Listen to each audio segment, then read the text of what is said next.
Bonsoir à tous et à toutes. Donc, je vais vous présenter donc une émergente de Marsh Brown. Donc, c'est un montage d'une mouche qui est dans la pellicule de l'eau. Donc, en fait, il y a plusieurs stades dans une éclosion de mouches. Donc là, il y a le stade larvaire, là, il y a le stade émergent, et après, il y a le stade adulte, donc mouche sèche. Donc, c'est une mouche qui va présenter dans la pellicule de l'eau. Donc pour ça, je vais prendre un hameçon d'un numéro 12, parce que c'était quand même la Marsh Brown est une mouche assez grosse, qui se monte en 12, donc que j'ai préalablement tordu pour avoir cette forme. Donc on en trouve aussi dans le commerce des hameçons qui ont cette forme d'origine, pour présenter le corps bien dans la pellicule. Donc du coup, je vais utiliser un fil de montage pour la réaliser marron de 8,0. Donc pas trop fin, parce qu'il va falloir surcharger pour faire un corps conique. Ensuite, je vais utiliser du raffia pour réaliser le corps. Du poil de sanglier pour faire le cerclage. Du dubbing de lièvre pour réaliser le thorax. Le sac à l'air, du flanc de canne. Donc j'ai préparé une plume à l'avance que j'ai ébarbée. Ensuite, on aura besoin donc d'un sabre de faisan pour réaliser les cercles et le sac à l'air. Donc je vais démarrer le montage avec le fil marron. Donc je vais partir de la courbure et je vais aller jusqu'à la courbure de l'hameçon, à la limite de la courbure. Donc je reviens en arrière.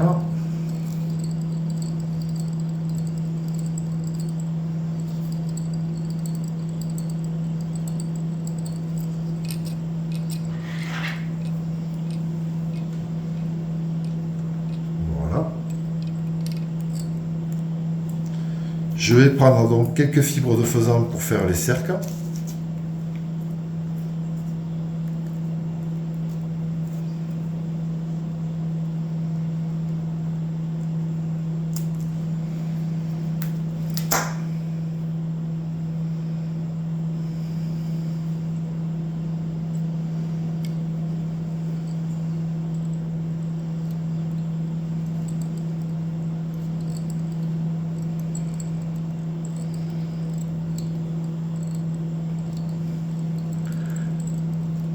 J'emprisonne bien mes fibres jusqu'à là, à la courbure de l'hameçon au milieu. Je coupe l'excédent de faisan. Du coup, je vais revenir maintenant à l'arrière.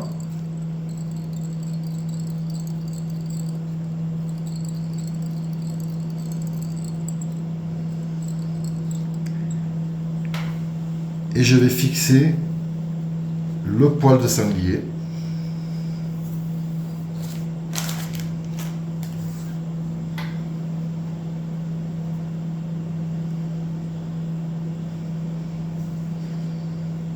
Donc je vais prendre ici.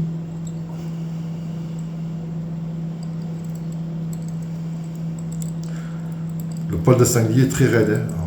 À l'époque, il s'en servait pour faire des poils de balai. Donc là, je vais revenir vers l'avant pour bien emprisonner le poil de sanglier. Je reviens en arrière.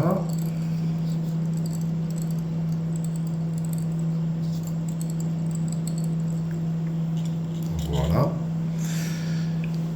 Et là, je vais prendre le raffia.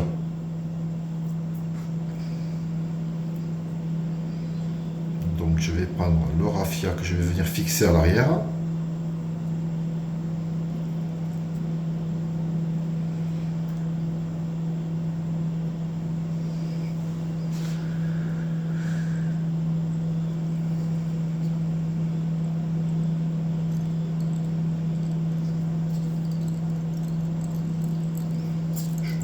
bien.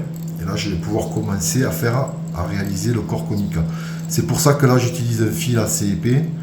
On va dire du 8-0, vous pouvez aller prendre du 10-0 jusqu'à 8-0. Parce qu'il va falloir surcharger quand même un petit peu pour la conicité du corps. Donc là, et pour aller plus vite, il vaut mieux quand même des fils un peu gros.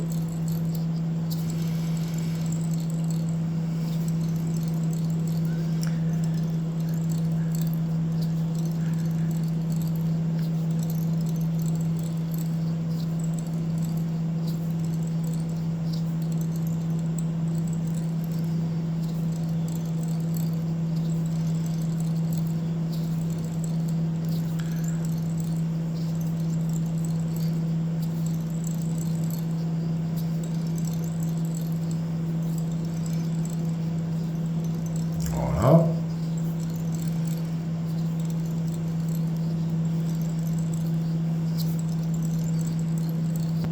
Je laisse mon fil en attente. Maintenant, je vais prendre le raffia et je vais le tourner pour réaliser le corps.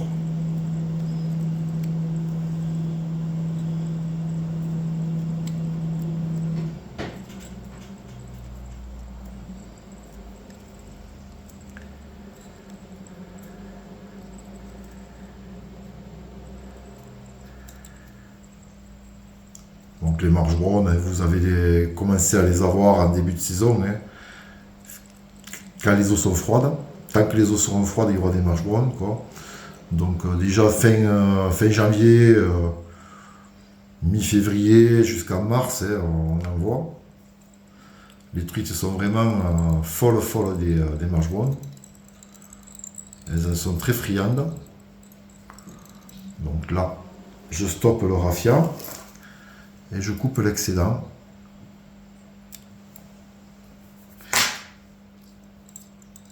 Voilà. Ensuite, je prends le poil de balai et de sanglier et je vais faire aller le cerclage du corps.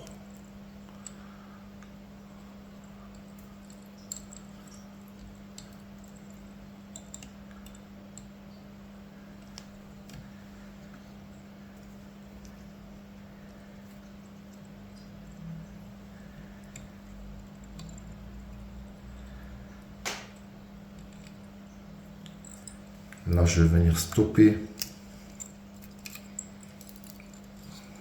le poil de sanglier.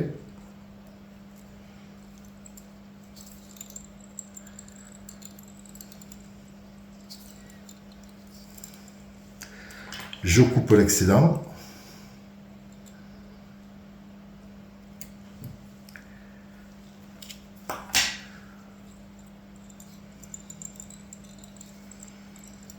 Je fixe bien. Vous voyez, une fois mouillé, le raffia a une très très belle couleur. Donc moi, ça m'arrive de vernir un peu le corps. Mais bon, là, je ne vais pas le faire. Et ça peut être intéressant parce que ça change un peu la couleur du corps. Donc là, je vais réaliser une boucle à dubbing que je vais laisser en attente pour le dubbing de lièvre. Donc la boucle à dubbing à la suite.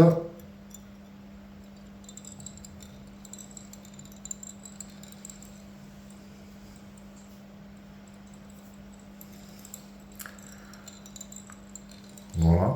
Je vais laisser la boucle en attente dessus. Je vais continuer maintenant vers le haut de la mouche.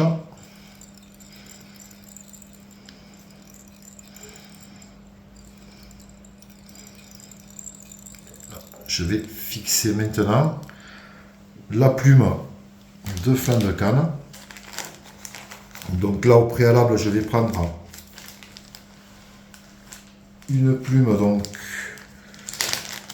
avec de préférence le bout de la plume plate. Alors il y a plein de plumes dans ma pochette.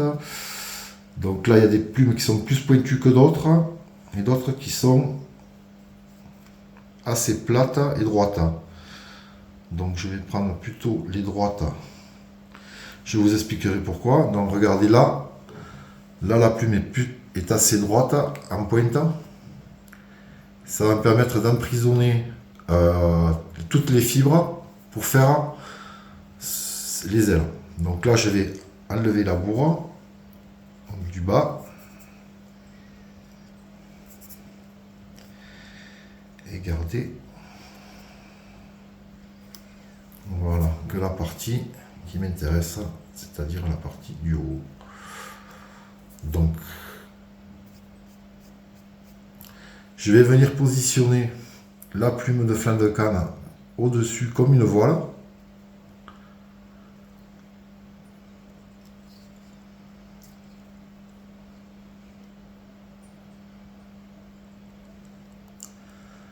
C'est un montage qui est vraiment pas facile à faire.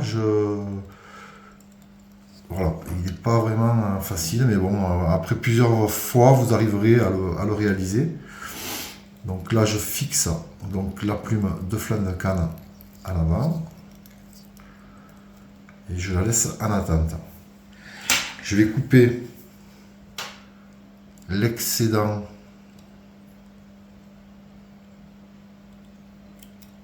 de flanc de canne à l'avant.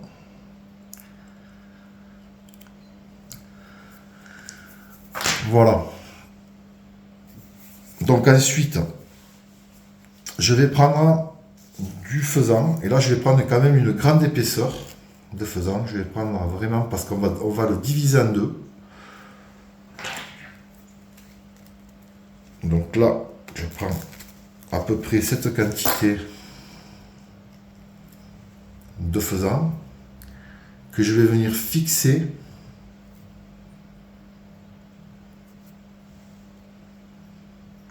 comme ceci.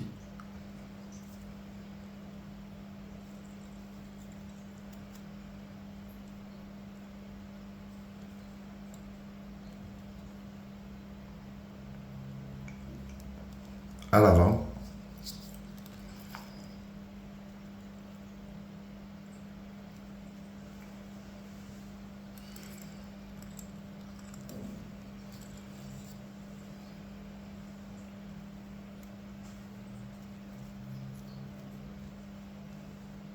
Donc je vais mettre, hop, je vais diviser en deux.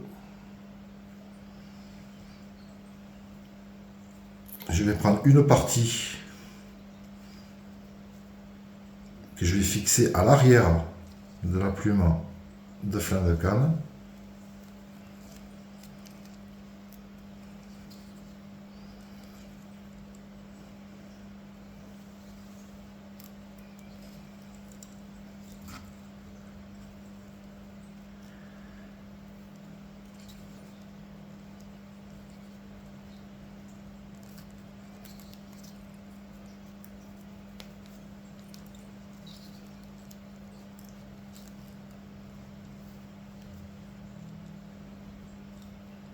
Comme ceci, et je vais prendre une autre pincée de faisan que je vais venir placer de l'autre côté.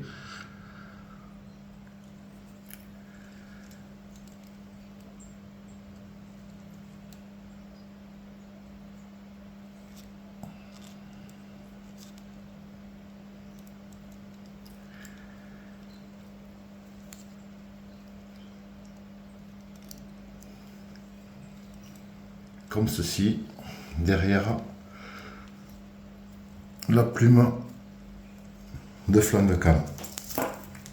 Donc je vais couper l'excédent de faisan à l'avant.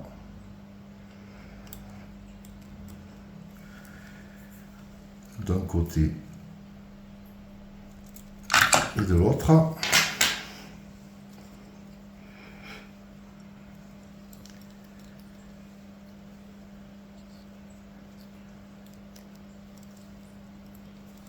Et là, je vais venir fixer tout le faisan vers l'avant.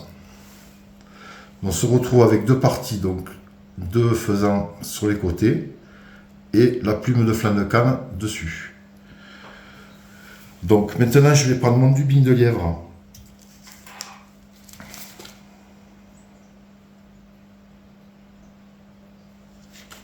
que je vais venir mettre dans la boucle. Donc je prends une pincée de lièvre. Lièvre couleur naturelle.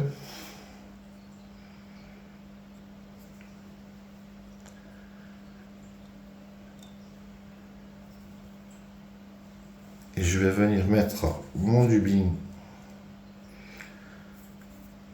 dans la boucle.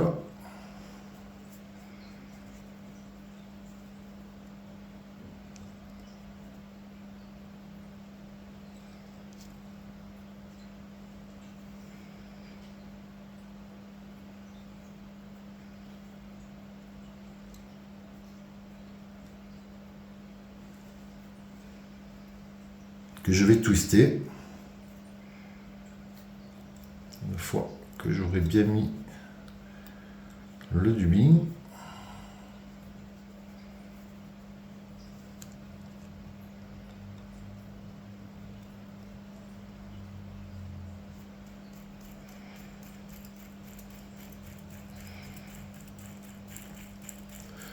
Donc je twiste le dubin.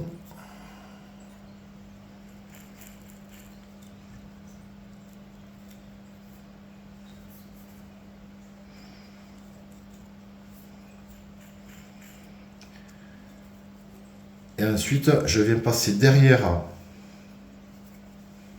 la plume de flanc de canne.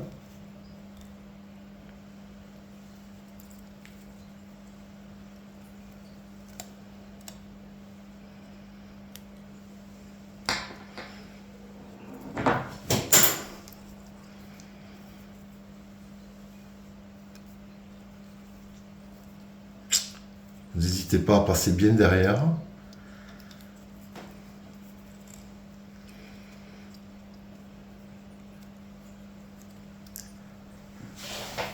Donc là, je vais reprendre ma boucle et je vais recharger en dubin.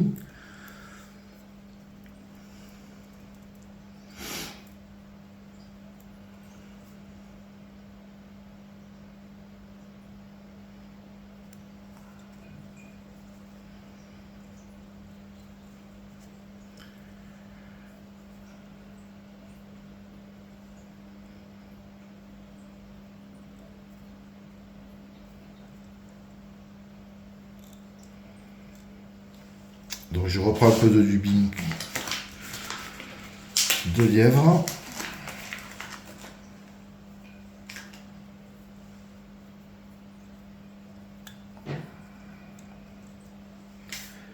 Et je vais venir charger de nouveau avec.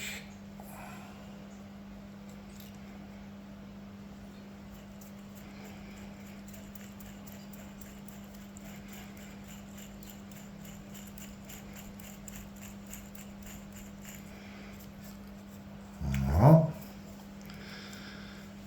Je vais passer encore derrière.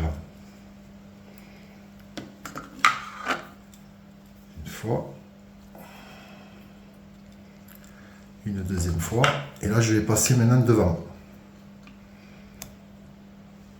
Voilà.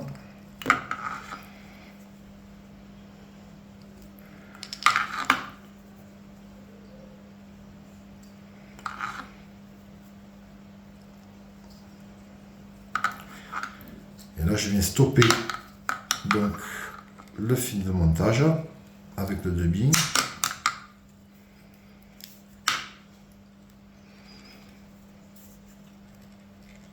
À l'avant.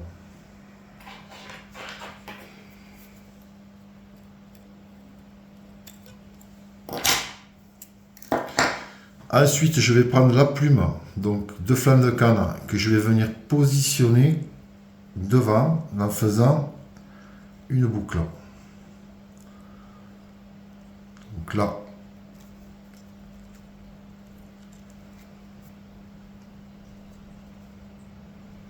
je prends la plume de flanc de canne, je vais faire un tour par-dessus et là je vais régler la boucle.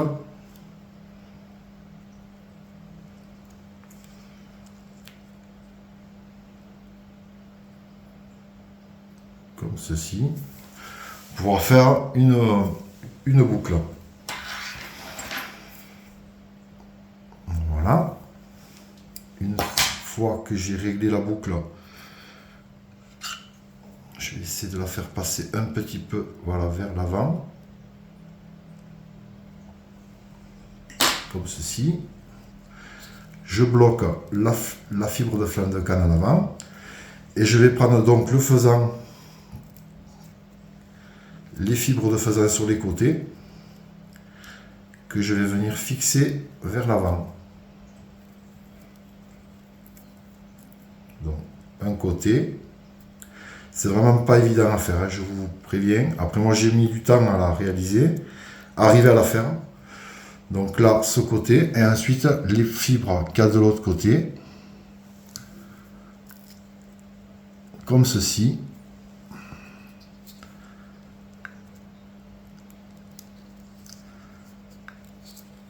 Vers l'avant. Voilà.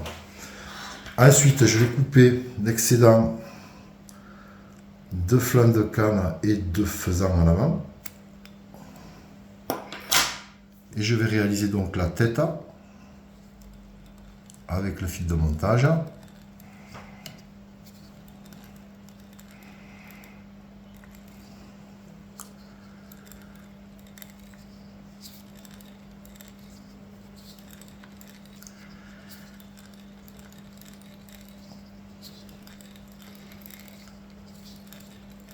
N'hésitez pas à faire une tête assez solide. Il y a quand même pas mal de fibres à maintenir entre le flanc de canne et les fibres de faisan. Donc là, je réalise la tête de la marche brown.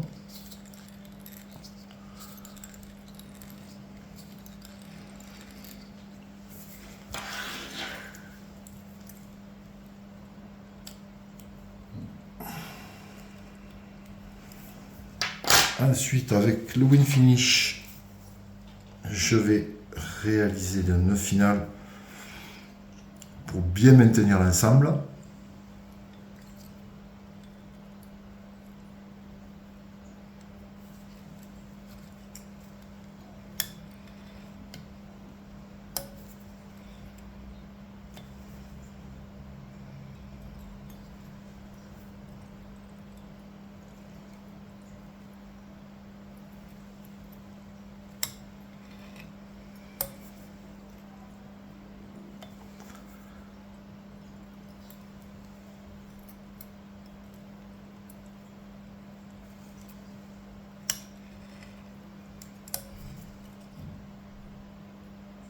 Voilà.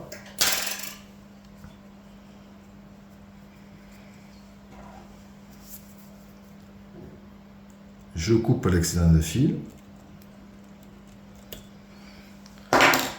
Donc je vais ébouriffer un petit peu là pour faire ressortir les pattes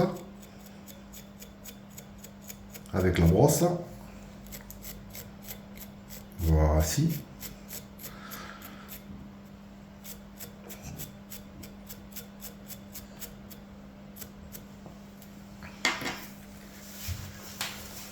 Avec le briquet, hop, je vais brûler l'avant des fibres qui dépassent.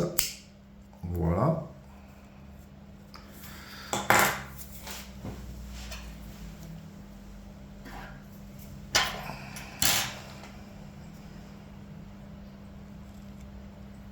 Je ramène un petit peu la boucle vers l'avant pour la flottaison. Voilà. Donc une petite goutte de vernis quand même pour maintenir la tête.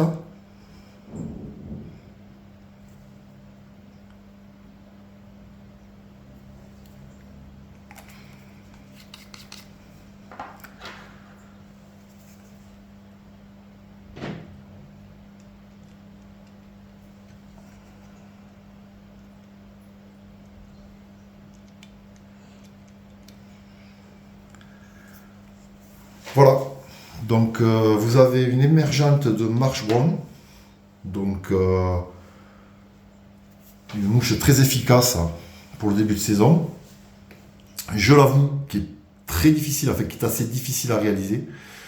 Voilà. Donc Coran raffia, cerclé de sanglier des cercles avec du faisan, une aile en flanc de canne, et sur les côtés du faisan pour maintenir le tout. Voilà, je vous souhaite une très bonne soirée et je vous dis à bientôt et j'espère au bord de l'eau.